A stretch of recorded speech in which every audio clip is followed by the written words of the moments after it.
Hi, and welcome to the Team Deakins podcast. This podcast is a dialogue between Roger and James Deakins, starting with a submitted question or topic and ending who knows where. We will also be joined by guests for some topics. If you'd like to submit a question, email it to webmaster@rogerdeakins.com. And today we've got a question from the website, from a website member, on practical lights. So we're going to talk about practical lights today. Raj, why don't you say what practical lights are? It's hard to know that definition, really, because, it's like any light that is really, any light source that looks like it's light in the set, I guess, is a practical light. I mean, you could say it was, you usually refer to kind of table lights or, tungsten lights or fluorescent lights or something that have been put in that are normally artificial lights. But I mean, practical lights, you could also say daylight is a practical light source. And so, that then relates to the windows and size of windows and where they are. And but a lot of times when I think of practical lighting, I think about an object that's in the frame that's also giving light out. Yeah, so therefore it would be a lamp on a table. Yeah, but it could equally be the window. Yeah. I mean, if you're using practical light sources, you could say, people usually refer to the idea that you're not using film lights to light it, or if you are, you're augmenting something that exists rather than creating something from scratch.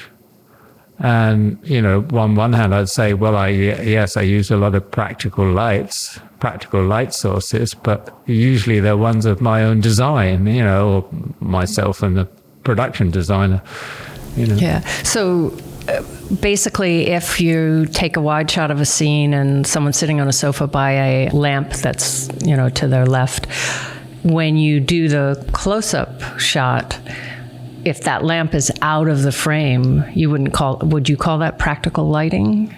I would still use the same source. Yeah. I wouldn't change it from one wide shot to a closer shot. Yeah, but you could also create that in another way, couldn't you? Yeah, but the term would still be lit. It's practically lit by a practical, as motivation, if not actually really lit by that practical. I mean, things have changed so much. I mean, I guess I've always been that way because where I came from, which was kind of film school at the start, and then low budget filmmaking, and then documentary work, where you had a minimum amount of lighting package, and usually it's about staging where you're shooting from to make the best advantage of the light. Obviously, you've got to think about what you're shooting, but you need it to come out. So you had to kind of balance the content with the reality of the light sources. So I've always been kind of a minimalist, I suppose, and that's why I like justification for lighting in a shot. I think it adds a kind of realism. And I'm not necessarily saying naturalism, because I think I've done some films that don't necessarily look very naturalistic, but I hope you kind of believe the lighting is real. You believe the world that is being created in terms of the way the light works in that space, Right. So when you look at a scene, you look first and say, okay, what's causing the light that's actually lighting this scene? Is it a lamp? Is it a window? Is it a whatever? Yeah. I mean, well, you think about the scene in the script, and then you think about the space that you want to shoot it in, whether it's a location or a set. So the director and the production designer and yourself, the cinematographer, talk about that space and the blocking. But then what comes into that as well is, right, if it's a daylit scene and you want it to be window lights, then you have to figure, how do you want that scene lit? What's the relationship of the blocking, as it might be, because it's not always exactly what you think in your head in pre-production. It depends on the actors. But you have to think then about where the windows are, or if it's a night scene, what kind of light sources you want interior on the set, or when you look at a location, is there something there you can use? does that fit the feel of the scene, the mood of the scene, what the scene's trying to, depict? So yeah, all these things have to be kind of worked in unison, really. Right. And so you go onto a location and there's a light source, a chandelier or something that's there and not really very movable. And if you want to change the type of light, how would you do that? Or what would you do? In other words, there is a light source that's kind of stationary there that you're not particularly fond of. It's too warm, it's too cold. What would you... I know I'm giving you no information. Yeah, no, I mean, sorry. I've been in those situations. I mean, yeah, I've been in a situation where there has been a big chandelier and you don't actually want to use it as a source. Mm-hmm. It's easy when you want to use it as a source because you either boost the bulbs in the chandelier or you put a rig above it that might not appear in frame, or you can hide from frame anyway. But if you want to get rid of it, then it's a matter of like talking to the location partner. Do you want to get rid of it? Can you get rid of it? I mean, I've done that. Yeah. Again, that's all things that you have to take into account. And sometimes you have to live with something because you look at a location and the location's great apart from this one great damn big chandelier that you don't want, and it's blocking a view of a stairway or something. So if you can't move it, if you like the location that much, or the director and the production designer do, then you have to live with it and find a way of shooting around it. I mean, that's just what you do. But obviously in that situation, if you don't want to use the light from the chandelier, you don't want it on, then, you do your best to figure what you can do. Yeah. And when you see a set or a location, does it go through your head? Oh, I could put a lamp here. I could put this kind of lamp over there. And do you then go to the art department and... Yes, but I think that the danger is that takes too much priority over the script and the director's wishes and the scene. You don't ever want to go on a location scout thinking first, primarily, where's the light coming from? That's death. You really want to be feeling, does this work for the feel of the scene? Can you imagine the actors in this space? Can you imagine the blocking? I mean, you might have had long discussions with the director prior to doing a location scout about, maybe specifically about scenes and how you imagine shooting them, like whether you're going to do a scene in a big wide shot and allow the characters to move within the space, or is it a more dynamic scene where you want to do a lot of cuts and maybe it's a lot of close-ups. So that you think about the space in those terms first. And then the practical thing, you can always figure out later. Yeah, I mean, there are some cases like the chandelier, if it's that much in the way of the way you figure you want to shoot it, then you kind of talk to the director and the production designer and what are we going to do? Is the location so great we're going to live with a chandelier, Yeah. I mean, the chandelier might not be right design-wise. So then that might nix it as well. So, it's always a balance between these different aspects of producing the frame. I mean, I don't think I've ever been on a film where you've had something in your head and the final product has been what you've had in your head. That never happens. There's always something that comes in that I won't say necessarily compromises it, but it sort of... It challenges you. It challenges you and it changes the final result. And that's probably a good thing because I don't think there's anything worse than going in with this sort of set idea of what it should be. And then it's just like you're doing it like painting by numbers, the old painting by numbers things that you used to do, That's not fun, but it's also, I don't think, creatively interesting.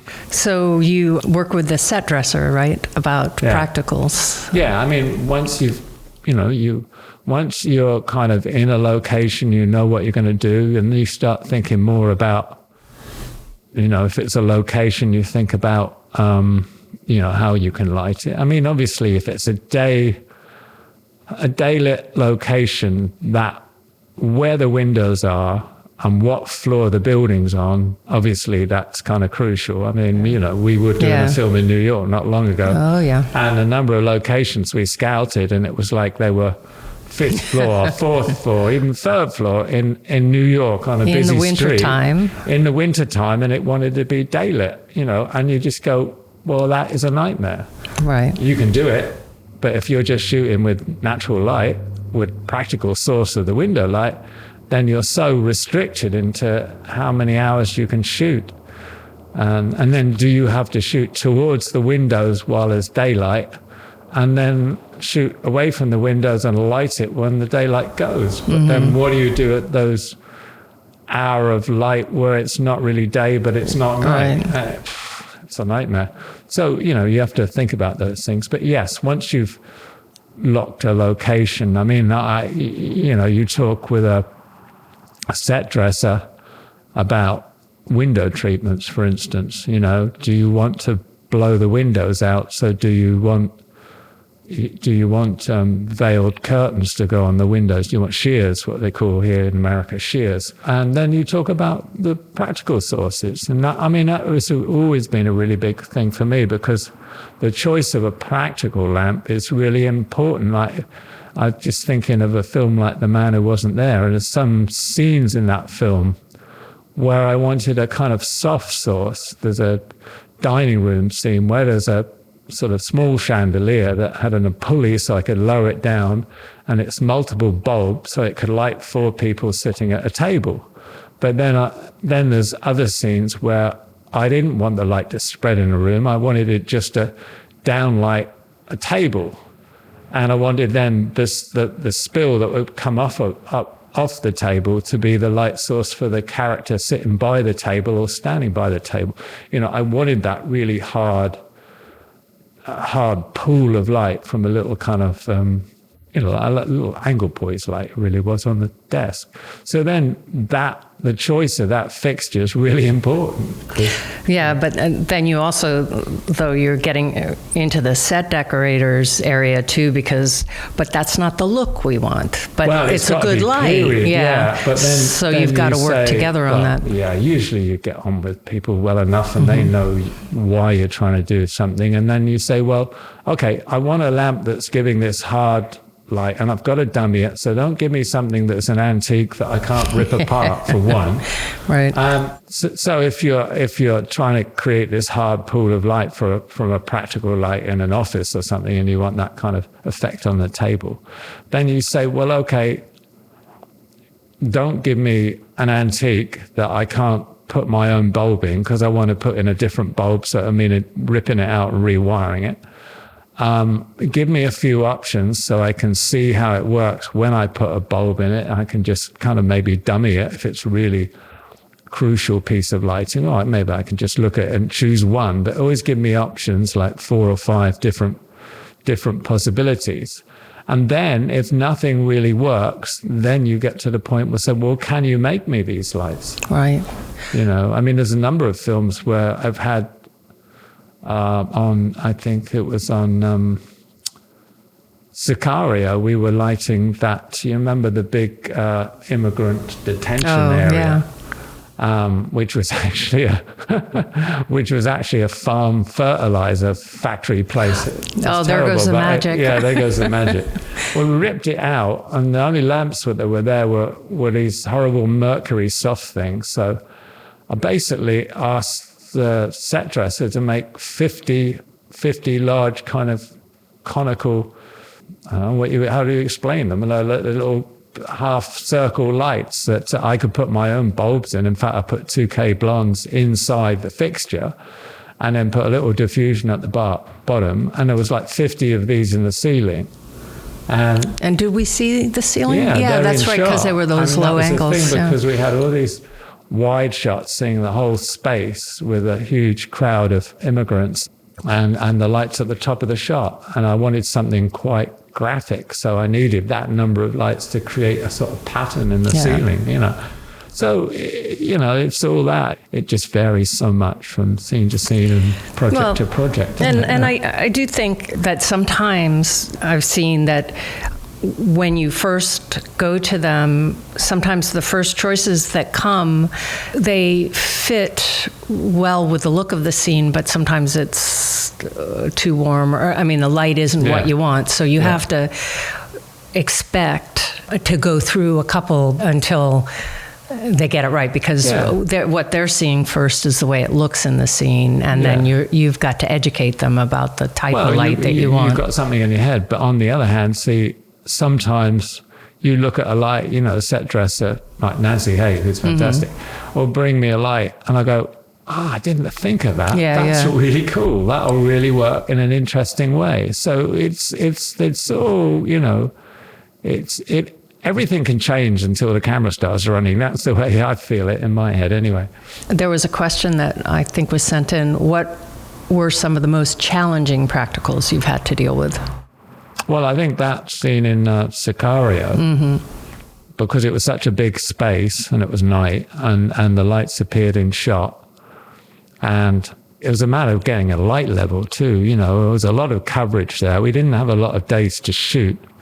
So the light had to be the light. There was no way I was going to light individual shots. Right. What I did in that, I used large 8x4 polystyrene sheets to bring a bit of light in people's faces, but it was only catching the light that was coming from the practicals that the art department had put up for me.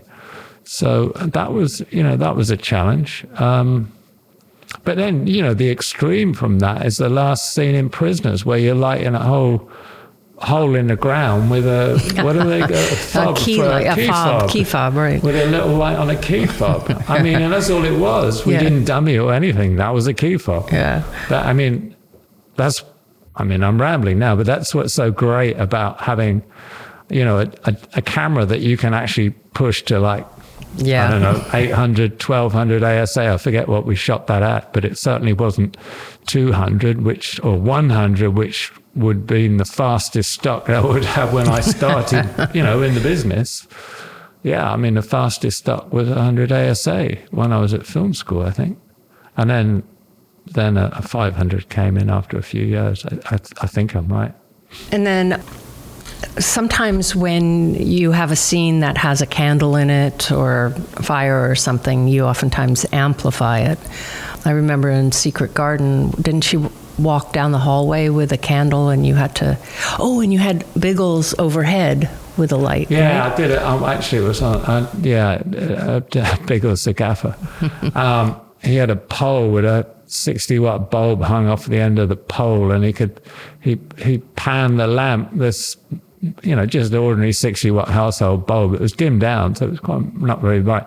But he kind of panned it over, so it was over the candle during the shot. So the character, actually the first time I did that was a scene in Mountains to the Moon, where it worked much better because it was a lovemaking scene and it was all lit with a candle, and then we did the same thing with a little bulb hung over the top of the candle, just out of the camera frame. But what I tended to do more is actually dummy. You could put a bulb behind a candle if the actress or actor can hold the candle in the right angle to the camera all the time. That's the problem with that one. Nowadays, obviously, you can get a triple wick candle and you can just shoot it with the light that comes out a triple wick candle, which is great. But on the other hand, it might not be the look you want. Then I think of the scenes in 1917, we're in Erimore's bunker, the first bunker, which is lit by these oil lamps. Now, the prop department, Lee brought these oil lamps and said, well, these work. They had a whole selection, and they were period oil lamps that they actually got in France.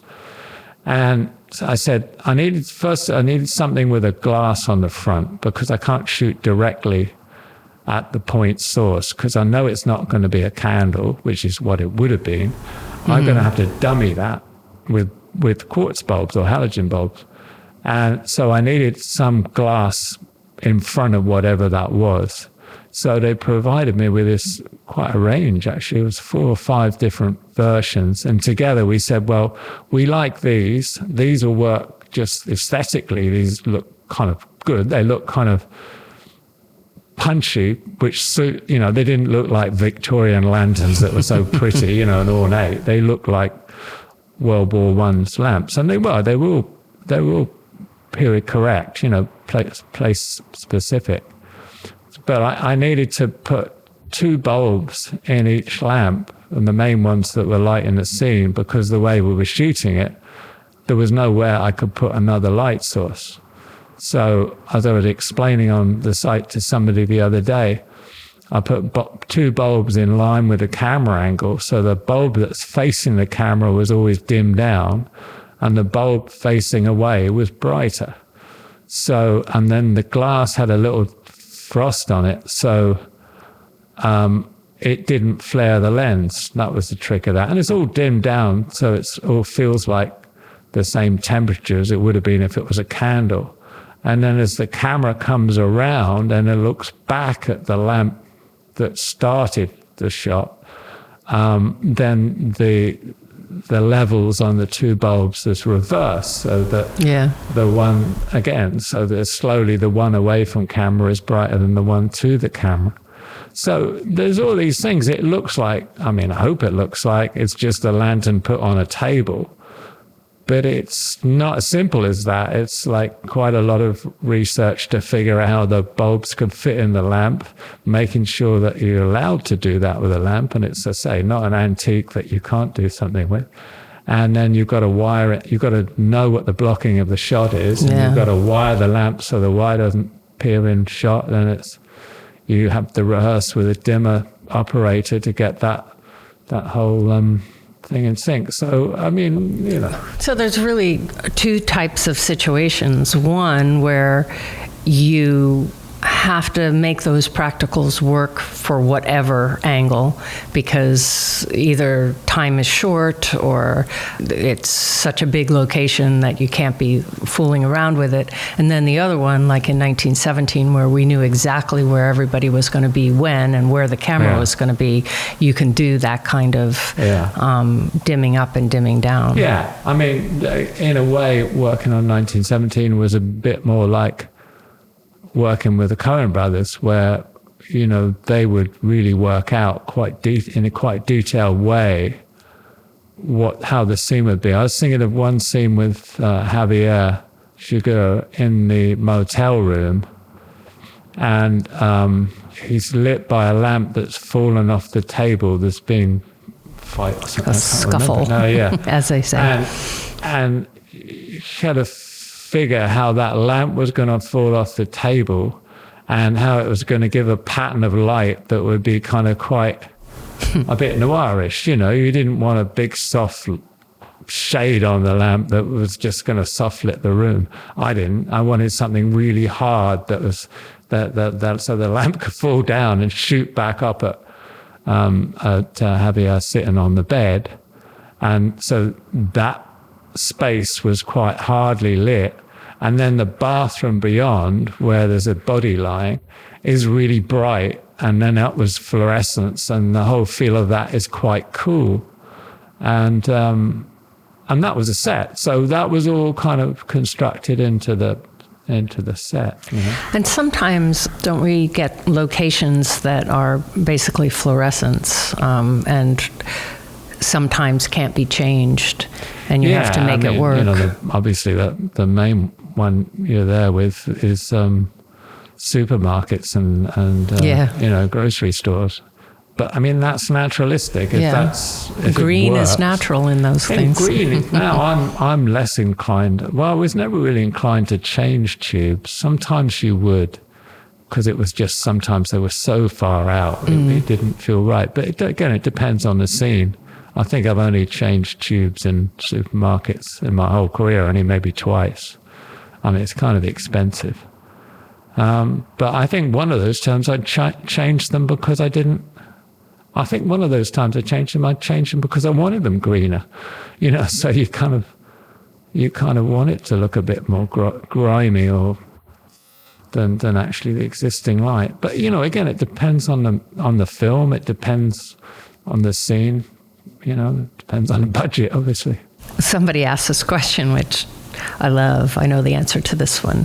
When you're out and about in the world, do you find yourself looking at lamps, let's say in a restaurant, and judging how they would fare as a practical source of lighting and how they would be used?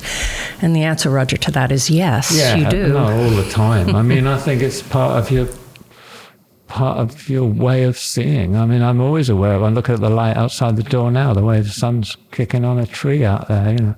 I mean, yeah, I'm always looking at lights. We were in a restaurant last night. I was looking at the light sources thinking, well, what would you do if you wanted to boost this? It was really nicely lit, but I'm not sure it would come out well on film. So, there's a whole balance. And then there's the whole thing. It's like, okay, it's a two-hander at a table in a big restaurant, and the actor and actress have got to look nice. Whoops. So you can't have, dim top light necessarily, especially on the actress probably. So then you've got to figure, with the art department again, what are you going to do? And usually you think about putting something on the table or hanging something quite close to their heads. I remember one film we had these little practicals made for the set. So there was little practicals with a nice little diffusion on them. We were put in the middle of the table, so it lit both characters really nicely.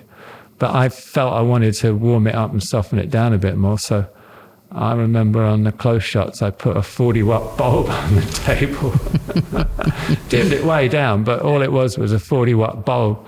And I think the actress, who I won't mention, was quite shocked because they usually used to sort of lamps coming in and all this, but right.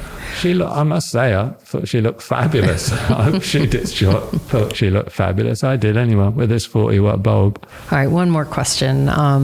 What are your pet peeves about the way practicals are sometimes used? Well, everybody has a different way of doing it, I mean, as I was saying before, I like a practical I like the way a scene looks to be justified by the lighting, by a light source, whether it's a window or a practical, or if it's like Blade Runner, it's just the soft overhead orange sky. I mean, I don't know. I like it to feel real in the sense that the light is doing something real, whatever that. Even the caustics in Blade Runner coming off the water, or those funny patterns. I mean, they're wild, but it's real. That's what would happen. Yeah, a hard light sunlight hitting water would do that. I mean, obviously everybody's seen it around the swimming pool. So I like it to feel real, and I like feeling I like within the scene somewhere to see that practical, or see the window, to know the justification for the light in the space. And yes, you need to see it. Yeah, you need. For me, I always like to see it in shot. And then the other shots, you can soften it off. You can light close-ups separately, but always with the feeling that the lighting is justified by this one of the natural sources that you've seen. Well, you basically set it up in the wide shots, so people are expecting light to come from. Yeah, or it's like this room with a lot of windows, then it's gonna justify itself. But one of my peeves is that so often you're taken out of a film because it's not that the lighting is too stylized or anything. It just doesn't feel real. I don't know where that light is coming from. I don't know why it's there, you often see a wonderful blue backlight and you think, well, where's that coming from? It's not like it's wrong. It's just not justified. It's the same as in the old days when they had to light exteriors with brute arcs. On a sunny day they would punch in a brute arc to get in the shadows on someone's face. They didn't have any alternative. That's what they had to do. The film stocks were so slow. They had a big brute arc, and I'm old enough that when I first started, I saw cinematographers do this. But then the result is you look, the cowboy, right, in the Western, and there's the wonderful sunlight doing a shadow of the hat, and then there's another light coming in, lighting in the eyes, but there's a nose shadow. So now you've got two shadows. Yeah. And that really kind of takes me out. That's not that it's, it just takes me out of the film. And I think lighting, I think all cinematography should kind of just dissolve into the movie somehow. It shouldn't take you out. It shouldn't be something that stands out in any way, Thanks for listening. If you want more information and further discussion, check out the forums at www.rogerdeakins.com. Becoming a member is free, and you can ask follow-up questions there. And be sure to subscribe to the podcast for more new questions and topics. See you next time.